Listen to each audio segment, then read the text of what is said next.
আচ্ছা ঠিক আছে। যে সমস্ত শত শত সাইট আছে বাংলাদেশে self deposit withdraw, self deposit withdraw betting site, হ্যাঁ নিজে ডিপোজিট নিজে উইথড্র, আমরা ওই সমস্ত সাইটে আইডি খুলে নিজেরাই ওইখানে পয়েন্ট প্লাস করে এরপর উইথড্র আনি। যদি অনেক সময় কোম্পানি দেয় আবার অনেক সময় দেয় না, এটা নির্ভর করে। গ্রামীণ ফোনের অনেকগুলো সিম লাগে এই জন্য, যেহেতু সিম ব্লক হয়ে যায়, তাই তো? এখানে প্রত্যেকটা অ্যাকাউন্ট একবারই ব্যবহার হয়, দ্বিতীয়বার অ্যাকাউন্ট খোলা যায় না সিম দিয়ে।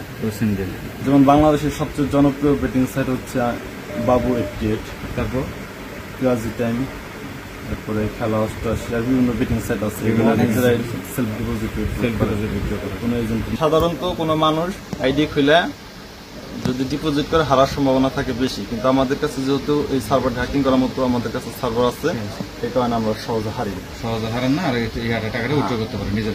ঠিক আছে, ওকে। আজ 14/7/2025 তারিখ মধ্যরাত থেকে যৌথ বাহিনী কর্তৃক মধ্যকালী থানাধীন